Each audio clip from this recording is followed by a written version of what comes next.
পূজ্য শ্রীল প্রভুপাদ মহাশয় তিনি মাত্র 22 বছর বয়সে সংসার ধর্মে পদার্পণ করেছিলেন। তখন তার স্ত্রীর বয়স ছিল মাত্র 11 বছর। যিনি পুরো বিশ্বকে সনাতন ধর্মে আশ্রিত করেছিলেন, সনাতন ধর্মকে যিনি পুরো বিশ্বের বিভিন্ন কোণায় পৌঁছে দিয়েছিলেন, বিদেশিদের পর্যন্ত এই সনাতন ধর্মে আগ্রহী করেছিলেন এবং দীক্ষিত করেছিলেন, তিনি তার স্ত্রীকে আয়ত্ত করতে পারেননি। তার স্ত্রী তার বিপরীতে দাঁড়িয়েছিলেন। তিনি কোনোদিন তার স্ত্রীকে দীক্ষা দিতে পারেননি। কোনোদিন তার স্ত্রীকে তিনি ভাগবত গীতা কিংবা গীতার বাণী তিনি পাঠও করাতে পারেননি এবং তাকে আধ্যাত্মিকতার পথে আনতে পারেননি। বরং তার স্ত্রী ছিলেন ঠিক বিপরীত ধর্মী। তিনি যখন তার বাড়িতে নামহট্ট বলে একটা সভা আয়োজন করতেন প্রতিবেশীদেরকে নিয়ে, সেই সভাতে যারা আসতেন তাদের সঙ্গে তার স্ত্রী রাধারানী ঠিকমতো ব্যবহার করতেন না। ইভেন এরকম দিন গেছে যখন শ্রীল প্রভুপাদ নিচের তলায় সৎসঙ্গ করছেন, নামহট্ট সঙ্গ করছেন, হরিনাম সংকীর্তন করছেন, ভাগবত গীতা পাঠ করছেন, এমন সময় তার স্ত্রী উপরে বসে চা খাচ্ছেন, তিনি বিলাসিতায় রয়েছেন। শ্রীল প্রভুপাদ হঠাৎ একদিন তার স্ত্রীকে জিজ্ঞেস করে যে তুমি ধর্মের পথে আসবে নাকি তুমি আমাকে চয়ন করবে। তার স্ত্রী চা খেতে ভালোবাসতেন, তাই তিনি প্রশ্ন করেছিলেন, টি অর মি, তুমি চাকে ভালোবাসবে নাকি আমাকে ভালোবাসবে, চাকে গ্রহণ করবে নাকি আমাকে গ্রহণ করবে।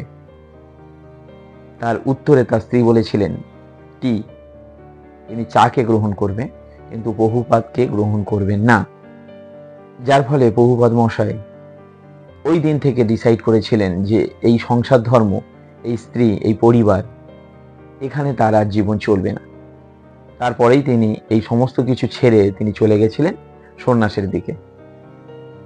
তো এখন বলার বক্তব্য হচ্ছে, আমরা যতই চেষ্টা করি, আমরা চেষ্টা করলে দুনিয়াকে চেঞ্জ করে নিতে পারি, কিন্তু যে চেঞ্জ হবার নয় সে কোনোদিন চেঞ্জ হয় না। আপনি যাকে প্রতিনিয়ত বোঝানোর চেষ্টা করছেন যে তুমি বদলে যাও, তুমি বদলে যাও, তুমি বদলে যাও, সে যদি না বদলায় পৃথিবীর কেউ তাকে বদলাতে পারবে না। এটাই নিয়ম। যিনি গোটা বিশ্বকে বদলে দিলেন তিনি তার স্ত্রীকে বদলাতে পারলেন না। তো আমাদের চেষ্টাটা বাহ্যিক।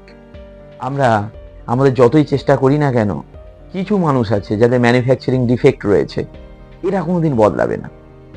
এদের জন্য আপনি যা খুশি করে দেন, এদের জন্য আপনি যতই স্যাক্রিফাইস করেন না কেন, এদেরকে ধর্ম দিয়ে, গীতা দিয়ে, আধ্যাত্মিকতা দিয়ে, ইভেন যদি চাক্ষুষ কোনো প্রমাণ দিয়েও দেখিয়ে দেন যে তুমি যে পথে রয়েছো, তুমি যে কাজ করছো সেটা সঠিক নয়, তারপরেও তারা কিন্তু বদলাবে না। কারণ এরা বাই বর্ন, এরা ডিফেক্টিভ হয়েই জন্ম নেয়।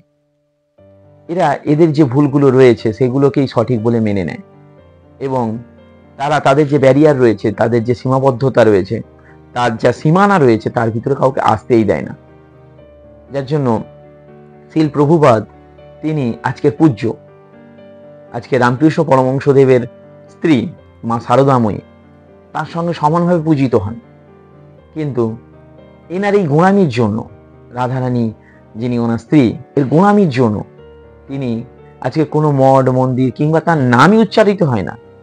একবার ভালো করে ভেবে দেখতে পারেন, এর আগে সম্ভবত আমরা বেশিরভাগ মানুষই এই শ্রীল প্রভুপাদের স্ত্রী যিনি রয়েছেন তার কথা মাথায় আনিনি। কেন আনিনি বা কেন আনি না? তার কারণ হচ্ছে তার গোঁড়ামি। প্রতিশ্রুতি একগুঁয়ে কিংবা জেদি হয়ে যাওয়াটা ভালো, কিন্তু আপনার জেদের জন্য, আপনার প্রতিশ্রুতির জন্য যদি কোনো বড় কাজ হয় তাহলে সেই প্রতিশ্রুতি, সেই জেদ, সেই গোঁড়ামি অনেক বড় মাপের। কিন্তু যদি গোঁড়ামি, প্রতিশ্রুতি, জেদ আপনাকে নিচের দিকে নামায়, তাহলে সেই জেদ, যেই গোঁড়ামি, সেই প্রতিশ্রুতি আপনাকে নষ্ট করে দেবে, শেষ করে দেবে। এতে অপরের কিচ্ছু হবে না। যার যেখানে পৌঁছানোর, যার যা কোয়ালিটি রয়েছে, যার যেখানে যা যোগ্যতা রয়েছে সে একদিন নিজেকে প্রমাণ করেই নেবে। তোমার জেদ, তোমার একগুঁয়ে ভাব তোমাকেই নষ্ট করবে, সময় এলে তার প্রমাণ পাওয়া যায়। তো এই শিল প্রভুপাদ মহাশয়ের যিনি স্ত্রী রয়েছেন তার উদাহরণ দিয়ে আমি ব্যাপারটা বোঝানোর চেষ্টা করলাম। তো ছোট মুখে অনেক বড় কথা বলেছি।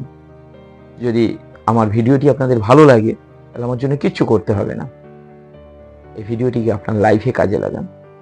ধন্যবাদ।